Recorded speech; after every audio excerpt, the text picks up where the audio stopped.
Welcome to the Stressless Eating podcast, where we help diet-obsessed and food-crazed women break themselves out of the food and body prison, end the dieting madness, and take control of their health for good.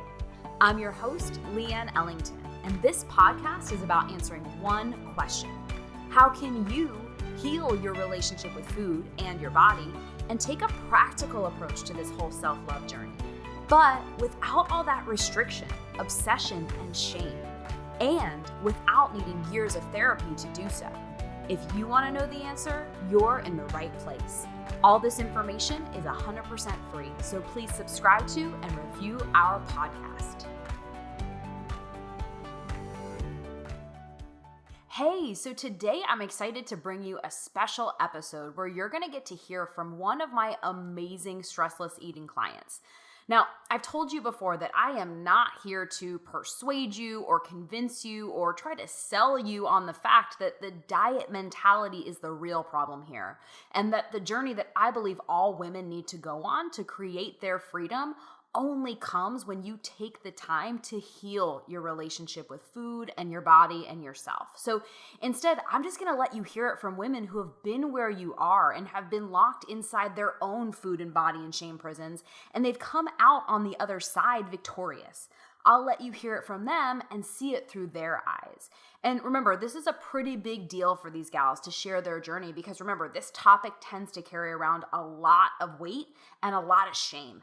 And in these case study interviews, they do not hold back. Like, they share the good, the bad, the ugly, and everything in between. I'm talking their fears, their struggles, their skepticism, all of it. So without further ado, let's dive into today's episode. Okay, great. So I am just honored to be here right now with my amazing friend and client, Suzanne. And just what an honor it is to be here and to share your story and to share your truths, because, you know, a lot of women don't know what it's like to be on the other side of it. They think that the food cycle, the body prison that you get stuck in is just how life has to be. And you're so kind to be here today to just share your journey with us. So hello, say hello to our people first of all. Yay.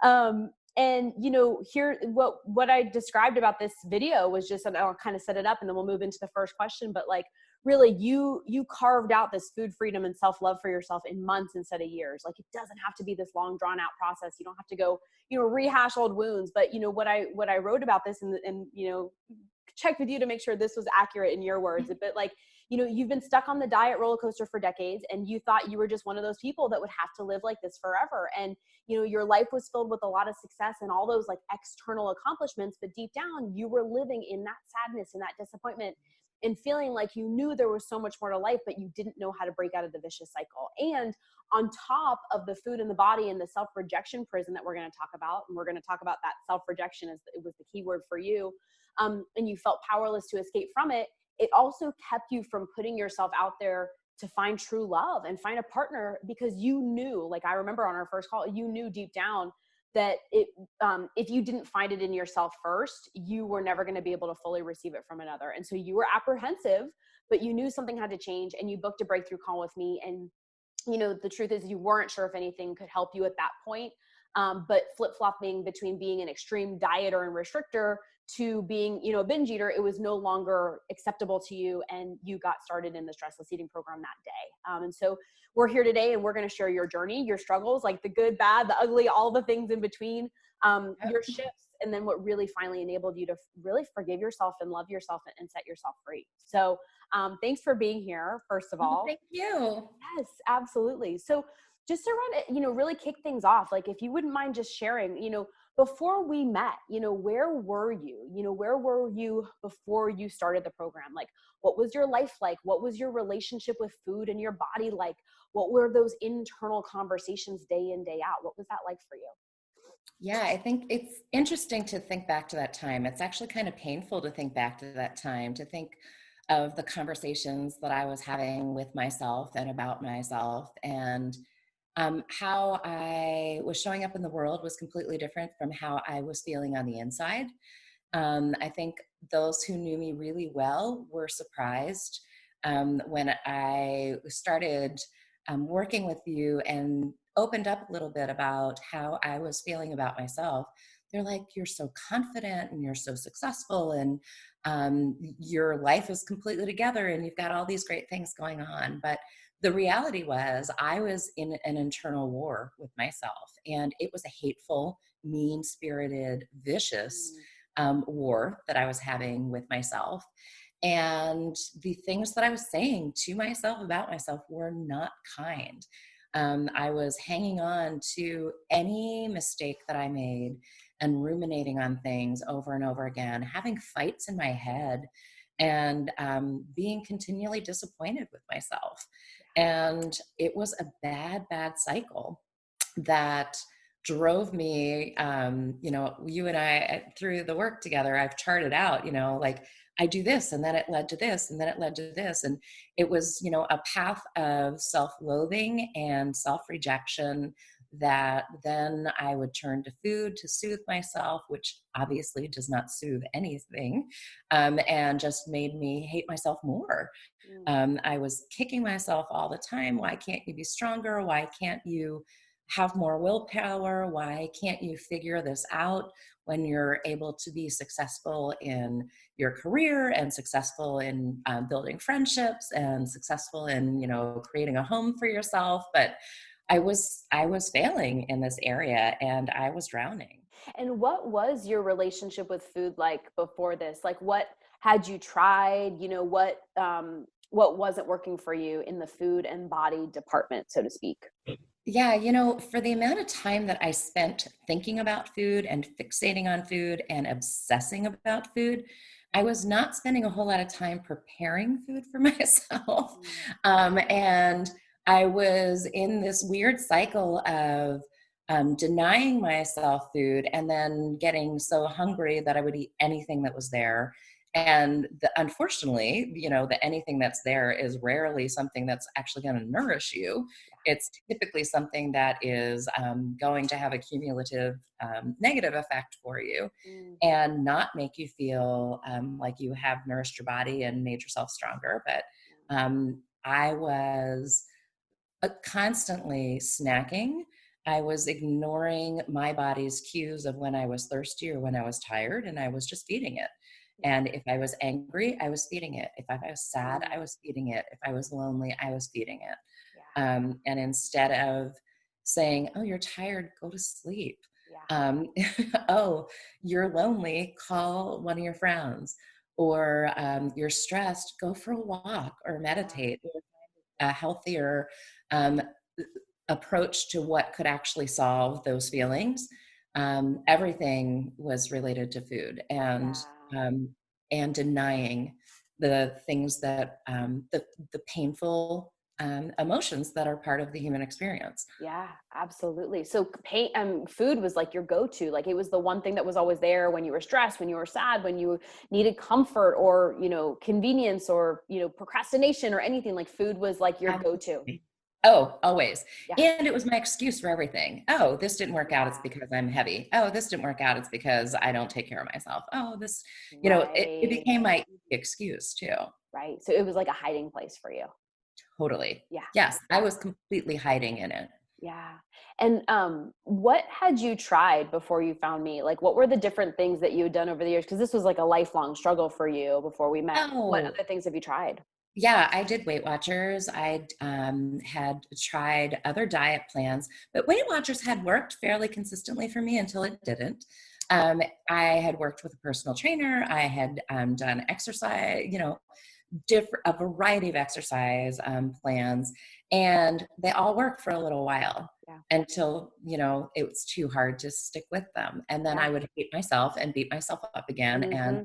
all my self names in my head. Yeah. And it was just a horrible pattern. Yeah. And you'd also done, if I'm correct, like a lot of like self work on yourself too before we Oh met, yes. right? Like, what Oh kind of yeah. stuff had you tried to overcome this? Like, you done like therapy and all the personal development and all that? Years of therapy, years of leadership training, all of which is relevant and Yeah. helpful, and helped me work through a variety of things, but none of them really got to the root Mm. of what this behavior had been, and how deep rooted it was for me. Yeah. For sure. For sure. And so how has your life changed as a result of enrolling in the program? Like what's different? I don't talk to myself that way anymore. I have to Mm, say, if I think of one thing that is really, really different, um, it is that I don't beat myself up the way I did. I mm, don't have those negative, hateful conversations with myself. And what's interesting is when I'm in a time, recently I was in a time of pretty acute stress at work, and I recognized I was having one of those conversations. And the reason that it was so profound was like, that's when I realized I don't do that anymore. yeah. It was the fact that I like went back to that for a moment that made me think, holy cow, it's really been a long time since I've Yeah. done that. And It's just not who you how, are anymore. no, it's not. I have cut the drama in how I talk to myself so significantly. And it is just a kinder, more loving conversation now. Mm, absolutely. I love that. And I know like before you said that you had that, it was like an all or nothing approach with food. It was like you were either like restricting and counting and weighing and measuring, or like the diet Yeah. mentality, or that inner rebel would come in if you weren't playing food police and just like eat and comfort and numb and all that. How has that relationship with food shifted? Like what's your relationship with food like now? Yeah, you know what? We have talked so many times in the course of our work together that none of this is a food issue. And it's 100% true. That resonated for me. The first time you said that, I was like, yeah, you're right. Like, it's not about the Doritos that I want to shove in my face. It's not about poor diet choices, although that certainly, has played into how do I look at food differently now. Yeah. But the reality was, this was all about how I was feeling about myself. This Yeah. was all rooted in my self-esteem and my self-acceptance. And there was no way that eating a salad for every meal was going to make me feel better about me. Yeah. And who I wants to eat had a to, salad every meal anyways? well, You know what I right? I mean? don't want Yeah. to do that at every meal, Yeah. that's for sure. But, thinking about it, it really was about like, how can I love myself differently? That has been Mm, a lot of my driving force in the time that we've been spending together. How can I like truly actively love myself differently? yeah. And Yeah. what does that look like? And Mm, that had nothing to do with food. It right. had everything to do with Yeah. how I was taking care of myself, and the food falls in line then. And it's so interesting that you say that. How can I love myself differently? Because unconsciously, when we go on a diet or a restriction-based thing, it's coming from this place of like punishing ourselves or like not enough. So unconsciously, we're saying to ourselves, how can I punish myself more? How can I restrict myself more? How can I control myself more? And coming Mhm. from a place of like, how can I love on myself more? It's just like a totally different conversation. It is a different conversation. I'm thinking back, it's the third day of the new year, and on New Year's Day, I was like, okay, so what am I going to do to take care of myself today?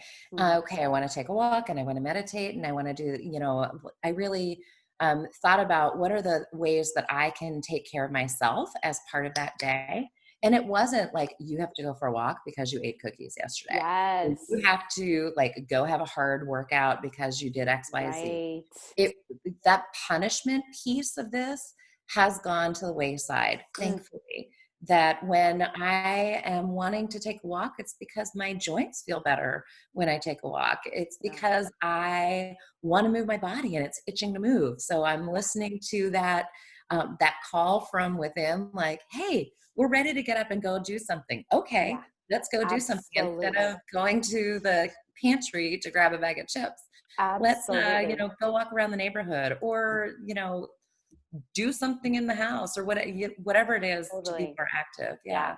And that's why I describe it as like you have to learn a new language. Like we Yes. learn that language of like starving the fat and starving the ugly and, not good enough. And I've got to, lose weight to feel beautiful and like all this stuff. And it's like nobody ever taught us like, how do we start it happy? How do we start it healthy? Because also, not to mention, like the diet mentality is the opposite of healthy. Like, Right. gaining, losing, and it's a threat to your nervous system. And we won't even get into that side of things, but like, it really is learning a new language. Like most women, yourself included, like spent decades speaking this certain way of thinking that yes, it's the diet mentality, but it's also this conversation of like self-loathing, self-rejection, self-criticism, self-hate.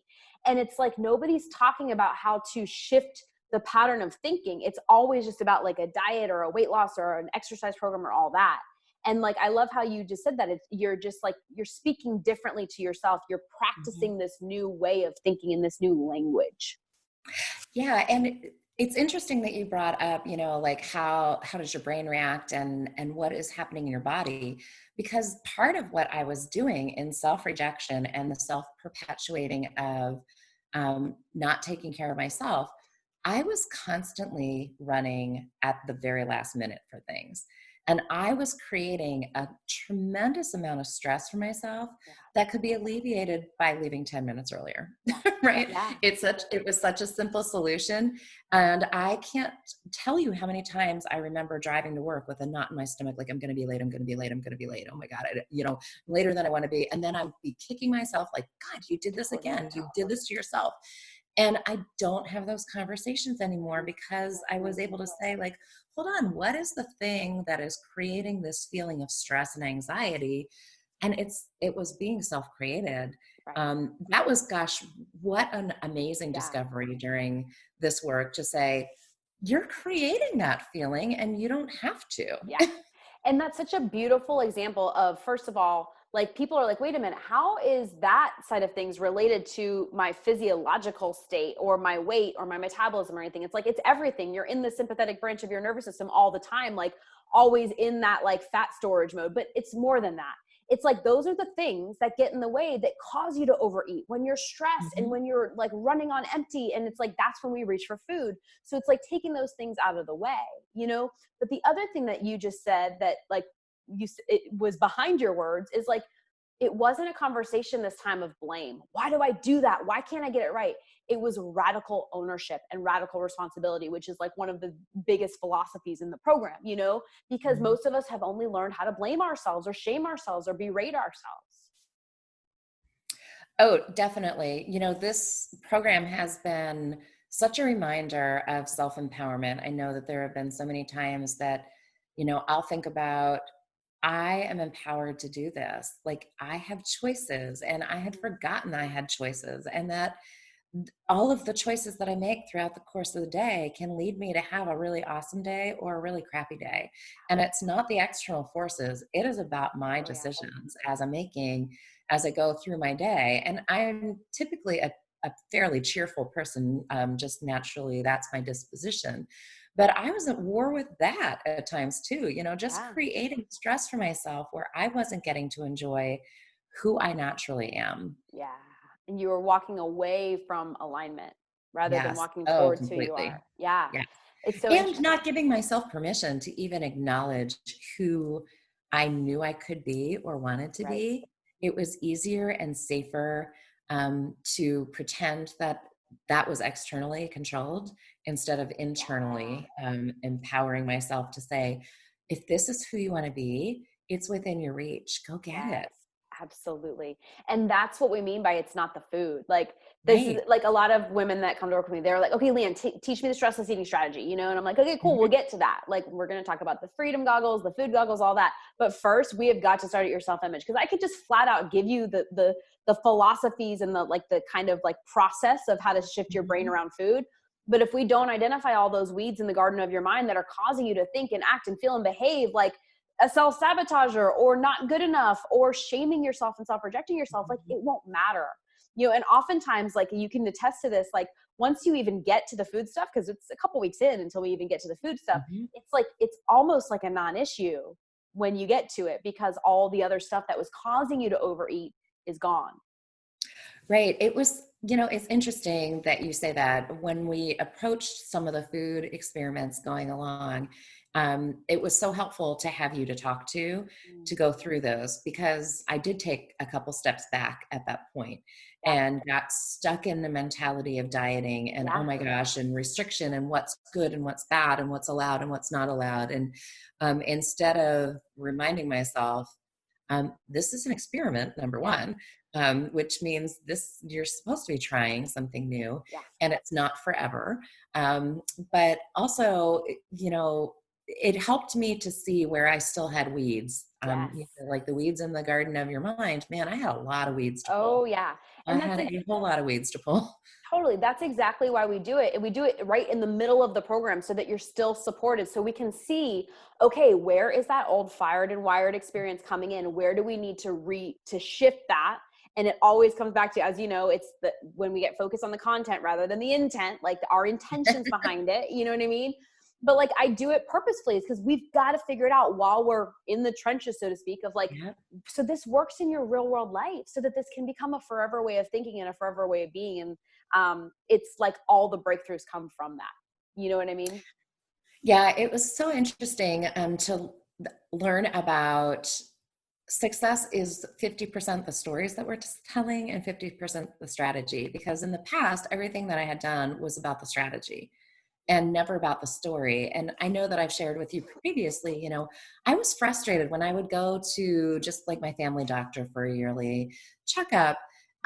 If they talked about my weight at all, which, there were times that they didn't even mention it and I wanted them to, the conversation was always about like, eat less red meat, eat less sugar. None of them were ever acknowledging or even asking, is there a reason that you're eating more than you should? Is there a reason that your weight is higher than what is ideal for your body type? Is there what's the underlying something that's going on here? And it was frustrating. And I can remember leaving doctor's offices crying and feeling unseen. And it was, I described it to you, like finding you and hearing that initial couple of steps and having our first conversation, it was like finding the Holy Grail. I was so excited because I knew in my heart that this was an emotional issue. This was not a physical issue about food. This was not a physical issue about my body. This was an inside issue that needed to be addressed. And I knew that it was rooted in how I felt about myself. I knew it was rooted in the stories I was saying to myself. So to hear that, that success is 50% of the stories and 50% of the strategy was seriously music to my ears. And as communication, I have a communications background. Language is always so important to me. And it's been so interesting as we've gone through this journey to think about what is the language that I'm using? What are the distinctions between different words? And am I saying really what I mean?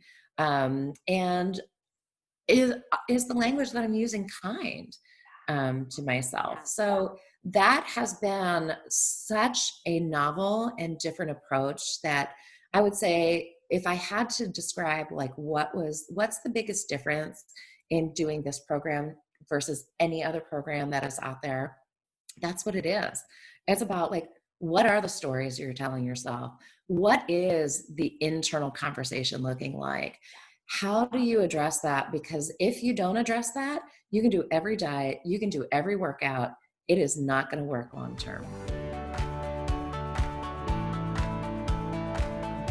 Absolutely. That was actually going to be my next question. Like, how is this different for you? And I'm so glad you brought it up because here's the thing.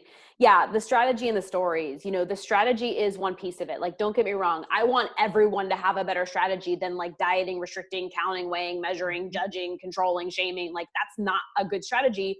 Unfortunately, that is the strategy that is being told is healthy. You know what I mean? If you want to be healthy, you just have to watch and carb count and track and weigh and measure and all that. And it's I bought into that lie too.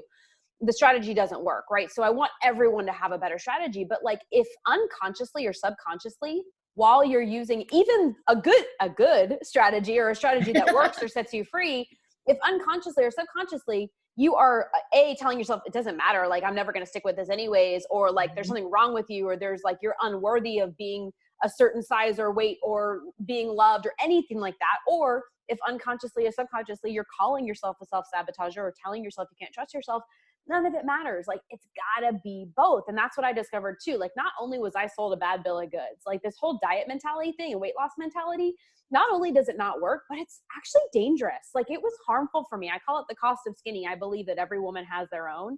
Mine was spine surgery and a fat head on top of a skinny body, but everybody has that cost, and it usually costs our self-image and our self-trust and our self-worth. And if we don't address both, we're going to leave our solution on the table. And something else that you said about language, like you were saying, like, is it, does it resonate with me and all that? And my question for you is also like, is it my language? Like, part of the way I set this up is so like, we built your language into, like, I give you the frameworks and the distinctions, but like, it's your language, like your words, because it's got to resonate with you. Like, that's why positive thinking and positive affirmations don't work. If I just told you, just look in the mirror and tell yourself you're beautiful, you're gonna be like, cool. Cause again, that self-image dialogue in the background is gonna be like, no, you're not. It's going to repeat what's been on repeat for decades. So that's why it had to be your words and your language. Yeah, I remember how powerful it was to come up with a different vocabulary for myself.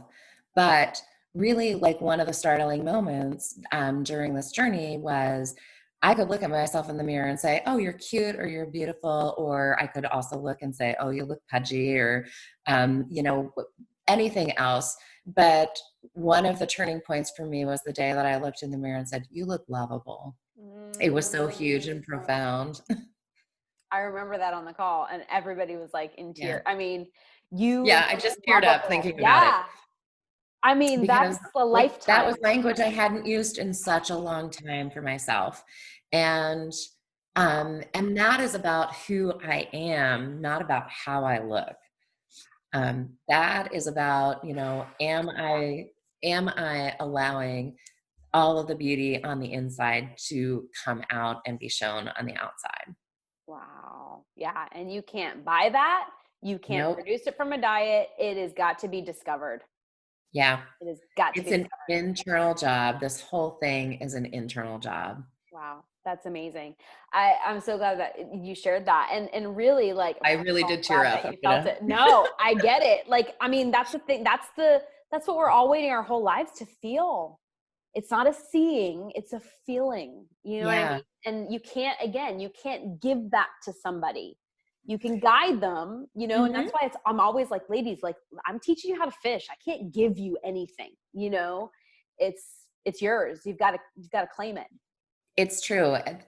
This really is about so much more than food. It is, for me, it has been about self-discovery, and acceptance of,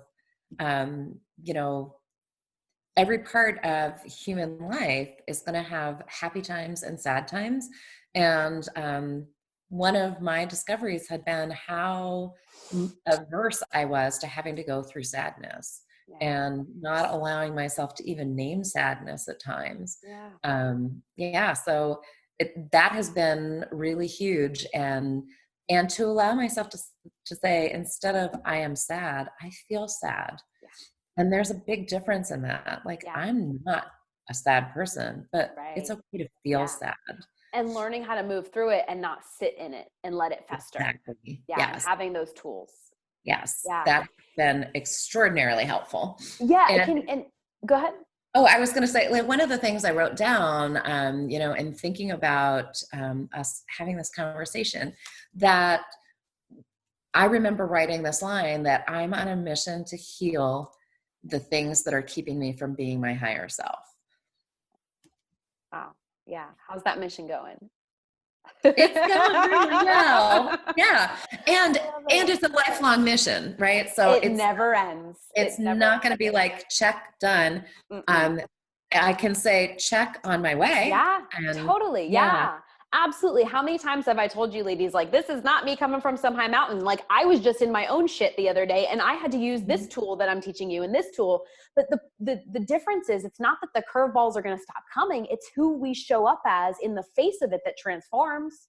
Like, life is unpredictable. I mean, your father passed away like 2 weeks into when we started working together. Like, do you know what I'm saying? Like, it was huge. I mean, as I was talking about the sadness piece, I mean, I was thinking about how interesting timing is in life. It was so hard to lose my dad in the midst of this, but in retrospect, I was so grateful that you and I were talking at that time. You were so helpful to me to stay grounded during that time, and gave me permission to say, hey, take a break from this. Like, this may be too intense right now. You need to feel what you need to feel. And I knew that I needed to feel what I needed to feel also. And that being able to get through that without turning to food as my comfort, embracing the people who were showing up in my life to support me, was so much more helpful and positive and loving to myself than food ever would have been. Absolutely. You just didn't know how to get it. You know what I mean? And Right. even just a couple weeks in, I remember that, like, when you did like come back, you were like, okay, I'm ready. You were like, but I didn't turn to food to grieve my dad. Like, even just Yeah. very quick, so it's very interesting what happens when you start just, first of all, when you draw that line in the sand and you say, I'm no Mhm. longer willing to live like this. I'm not sure how it's going to happen yet. Cause that's the biggest thing when people come to work with me. They're like, Leanne, I don't know how. I'm like, I get it. Mhm. The how doesn't matter until you've made the decision to transform, Right. you know? Yeah. If we had had that conversation when we first started, that a couple weeks from now, your dad's going to die and you're not going to turn to food, you're actually going to turn to nature, I would have been like, what? What are you talking about? But Yeah. I was able to find solace in relationships, and solace in solitude, and solace in a sunset and the water and trees and taking a walk. And that was a completely different experience for me. And it was really, really good. Hard, Absolutely. painful, but Doesn't make good. it easier. Yeah. Just you then get to show up in the way that you need yourself to show up for yourself. Yeah. And Yeah. that's what we kept saying. We're like, if you can extract this right now in the like depths of darkness, you can do it anytime and anywhere. Like the epitome of darkness. Like, what a powerful stance, you know? It was huge. And I loved what you said. Things are gonna show up. I mean, life is never gonna just stop. One of the one of the things that's interesting, there have been times that I think, well, that was clearly, certainly the most stressful thing that was going to happen as I was doing this work. In some ways, it's not, though, because it's expected that you'll take time off and that you'll have time to process and grieve and take care of yourself. In other acutely stressful situations, you're not given that grace all the time, and you have to give it to yourself. So it's been a lesson in like how to make sure that I am still taking care of me and acknowledging my human needs are just as important as anybody else's.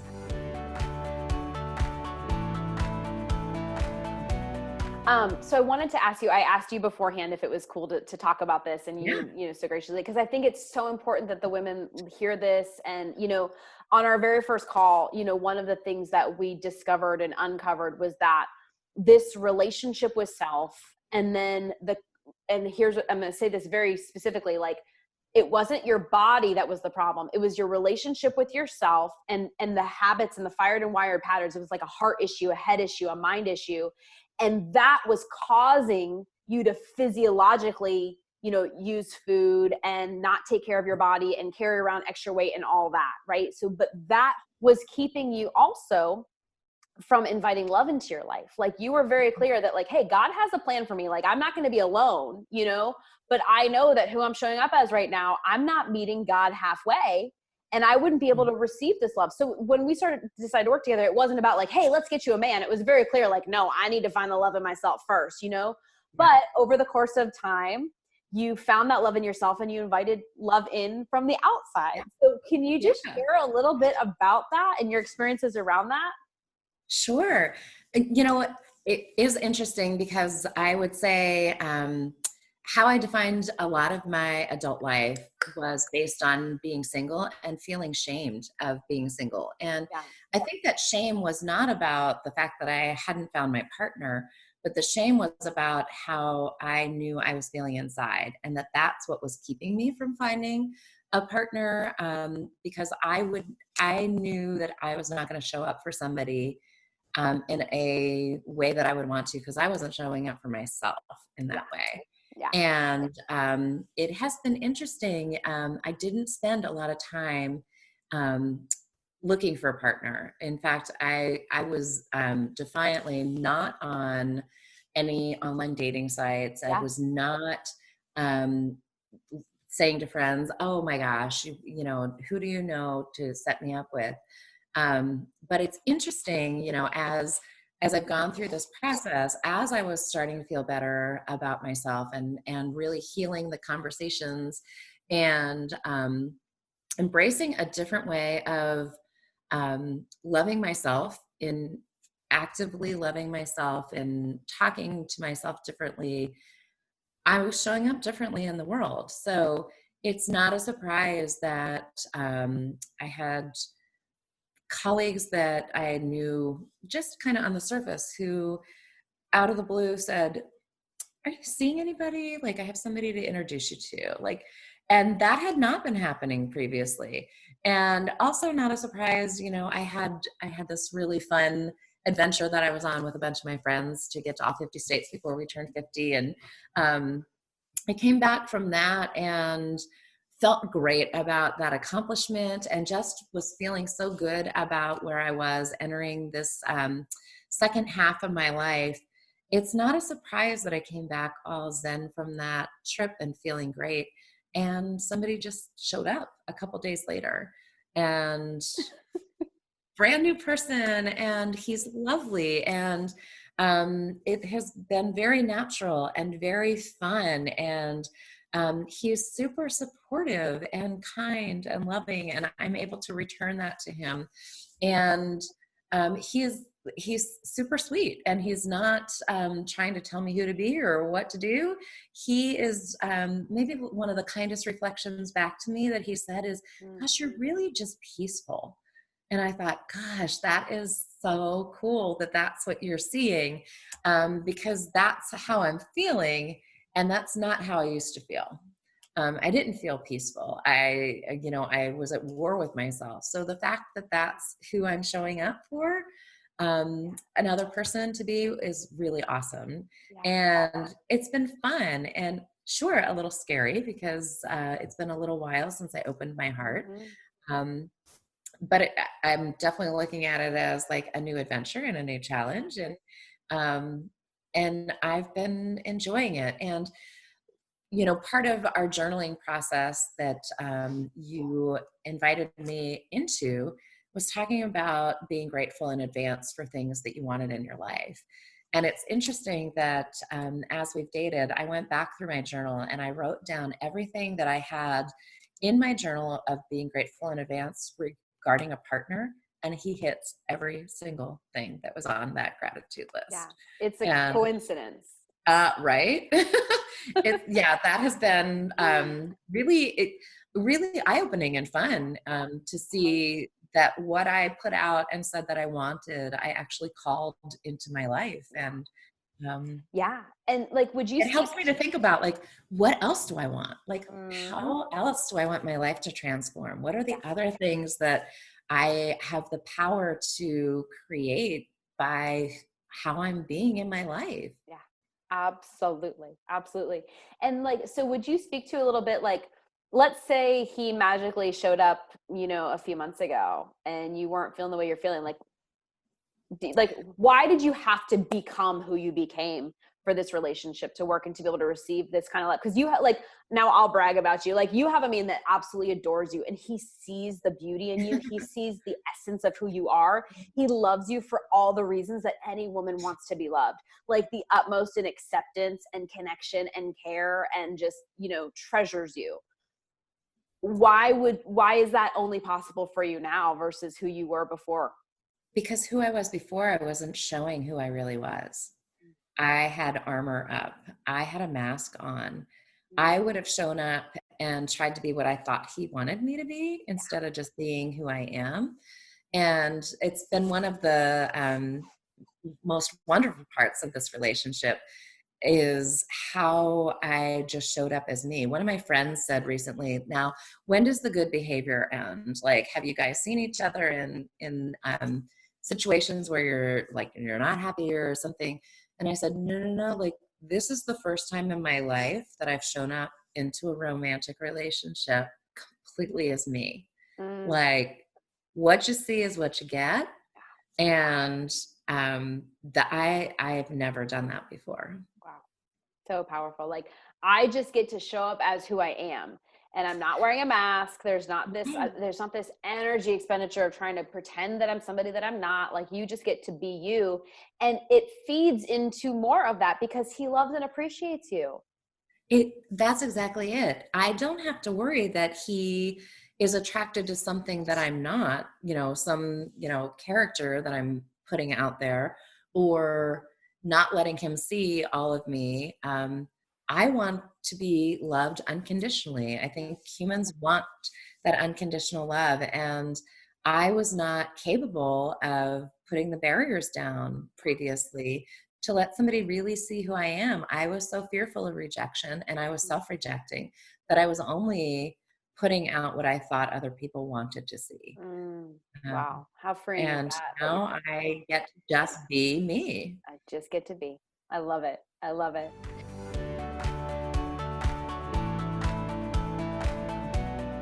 So let me ask you this. So, obviously when people hear about like taking, a few months to really heal their relationship with food and really heal their relationship with themselves, and move towards self-love, not just in a woo-woo fluffy kind of way, but in a practical, like systematic kind of way, it's not as Yeah, sexy. Let's be honest. It's not as sexy as like drop 30 pounds in 30 days. Like, right. I'll call it what it is, right? Like, especially because we are so, into the immediate gratification trap. So why was it worth it Yeah. for you to really like hunker down and invest in this, in a lifelong solution? Like, put the immediate gratification trap to bed for a little while, like almost channel your like 80 or 90-year-old self and ask her, like, what do you want me to do right now so that the next 30, 40 years of my life are amazing? Why was it worth it to you to invest in a solution, like a forever solution, rather than go down the road of like paying money and time and energy on a short-term fix that you were going to have to backtrack and go back and forth? Like, why was it worth it to invest in this? Like, what clicked for you? So it was worth it to me because I knew I didn't want to do one more diet that would bring me some short-term result and not stick. Yeah. I knew I didn't want to work out and punish myself. Exercise had become punishment instead of something to joyfully move my body. Yeah. Um, and I knew I was looking for something that I could do forever. Yeah. I wanted to feel better. I knew that it was possible. I know people who, take care of themselves. And I was definitely in a place of, I want to academically learn, right? So I knew that I had read enough things and had talked about enough things, but I had never fully really addressed what the true issue was for me. And you have said more than once, you can't out diet this, you cannot out exercise this, you can't outsmart this. And that really resonated for me, that, yeah, I want to find a way to be happier, not for anybody else, but for me. And I wanted to find a way to accept myself. And that, gosh, if I'm not going to love me, who is?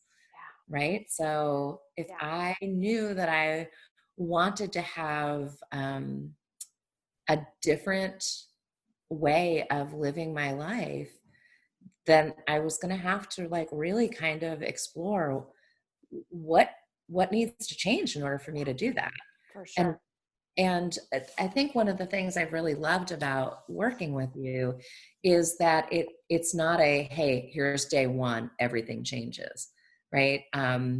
It is a gradual, evolutionary, transformational process, but it is a natural progression, and it's small, seemingly small, but really foundational changes that then set you up to continue to evolve. That word change is so hard.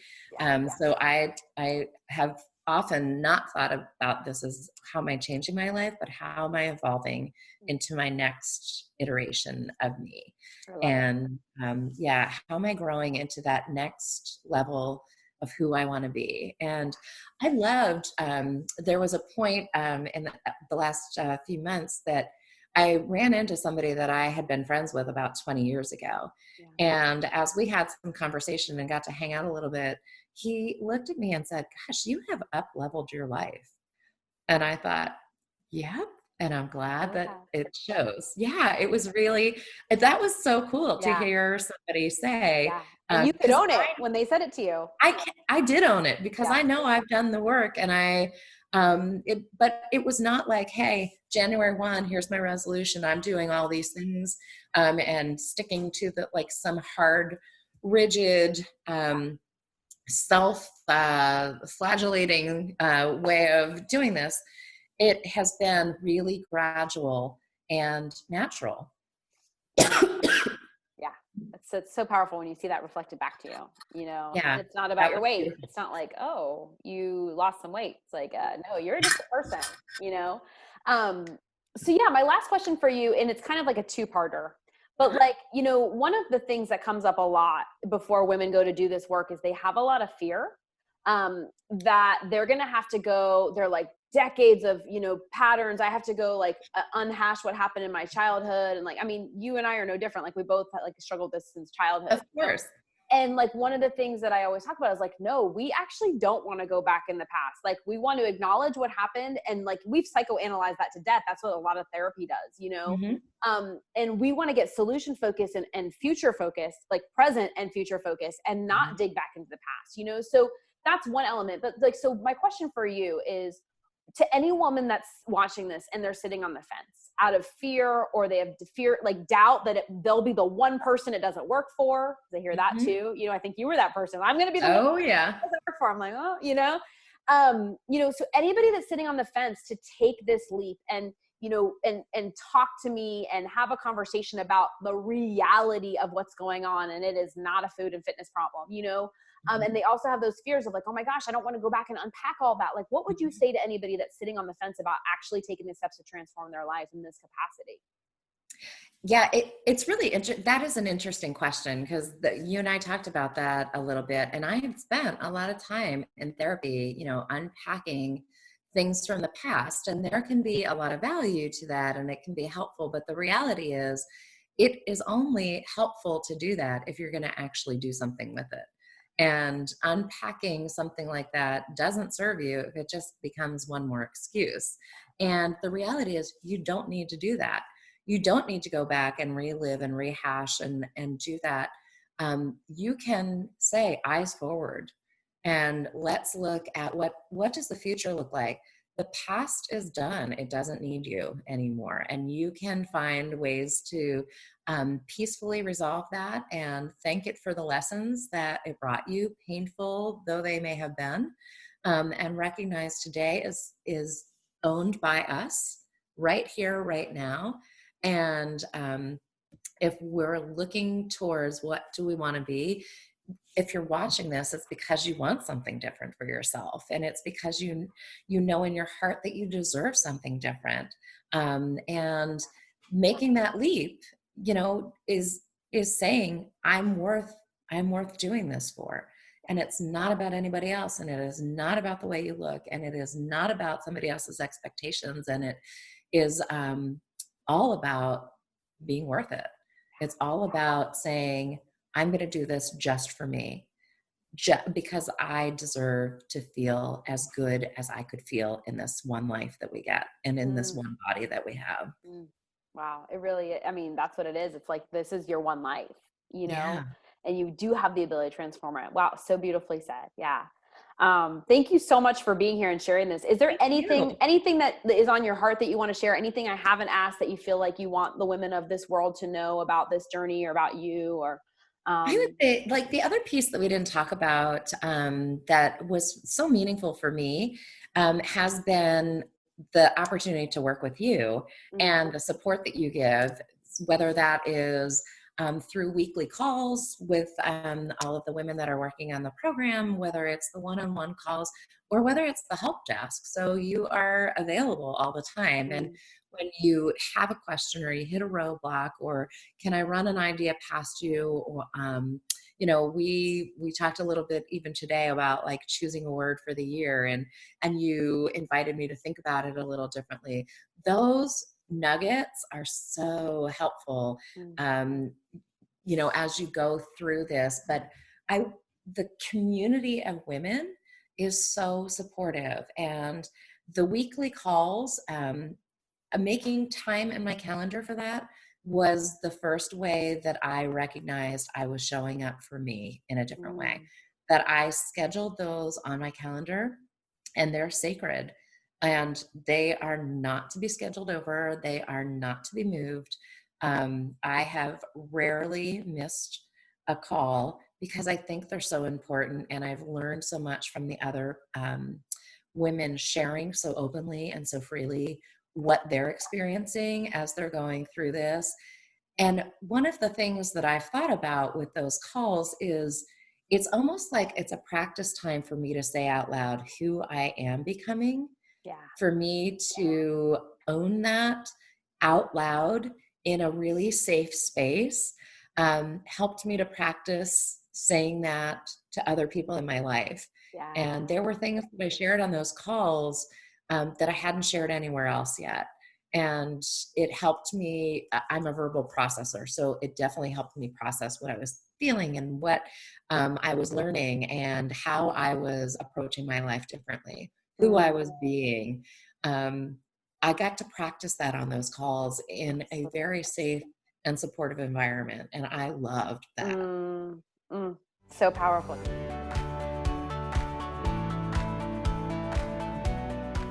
Yeah, and it's so interesting because like ladies and those that are watching this, and you get it, and everybody that's been through the program gets it, like this struggle is like so deeply personal. There's a lot of shame for most of us. It's our best kept secret. Like you said, nobody knew that you were suffering the way you were. Like nobody would have ever guessed because we put on this act. I'm like, I'm so happy and I'm taking care of everybody else and everything's great. And I'm on this diet. I'm going to order this salad at dinner and everything's going to be fine, but deep down inside we're suffering, And so part of it is I used to do this work strictly one-on-one. And then I started doing it in this small format where it's still one-on-one, but then once a week, you also get to connect with other women that are going through the process too. And it's something magical unleashes because first of all, you realize you're not alone. I was telling you this, I was like, I pray for every single person that comes to work with me beforehand. Like, I don't know what you look like. I don't know your names, but I just know the kind of woman that I'm here to serve. And that's why when we get in that small group, it's like, you guys are soul sisters because you are, you have the same, the circumstances might be different, but you have the same internal struggles and you get to hear others speak their truth. They're asking questions that you didn't even know that you had questions about. And there's just something so powerful about not feeling so alone in this struggle because people think it's just like to the outside, like, oh, it's just a weight problem, just like eat less and move more. And it's like, no, you don't understand. This is bigger, this is deeper, and it's got a stronger pull on me than I have on a diet. And like, you need for sure. support. And people are like, wait, how do you get such powerful results in just a few months? And it's like, because of the amount of support, like you can't out intellect an emotional struggle and you can't do it on your own. Like you need to borrow somebody else's goggles. And this is a 24-hour a day problem. And that's why you need access. Like I make myself so accessible to my clients because you need it, So I think that's really powerful what you just said, because it just reminds people they're not alone. You're not crazy. This doesn't have to have so much shame. You can speak into the solution and speak into your truth and not have to do it alone. So thanks for sharing that. Oh, my pleasure. This is the best gift I ever gave myself. Amazing. Well, you've gifted all of us. And I know everyone that's in the program, learns from you every time you speak, and every woman that's watching this right now gets the gift of sharing, because it's not easy to come on here and be like, hey, this is where I was, but you own it. It's just part of your journey. And it brought you to where you are now. You needed to get to that place of almost this quiet desperation to say, no, I'm done. I'm done living in this prison. I'm ready to draw a line in the sand. I don't exactly know how, but I know it needs to happen. And then the universe put us together. Made it happen. Yes. I love it. Well, thank you so much for taking time on this day to share your truth. Just from the bottom of my heart, I'm so grateful that the universe connected us, and I'm so proud of you. I love you so much. Thank you. And I love you too. Can't wait to see what comes. The beginning. This is just the beginning. So, that's exactly right. Absolutely. Happiness and love to you. Thank you so much. All right, ladies, have a wonderful day. Thanks for tuning in. Bye. Thanks for tuning in to today's show. If you like what you heard and you're interested in breaking out of your own food, body, and diet prison, here's what I want you to do next. head on over to stresslesseating.com. That's stresslesseating.com and sign up to watch the Stressless Eating webinar, where I'll walk you through the exact 5-step game plan my female clients use to conquer emotional eating, self-sabotage, and finally heal themselves from the restrictive all-or-nothing diet mentality for good, but without obsessing or spending years in therapy to address it. I've laid it all out for you there in 5 easy steps.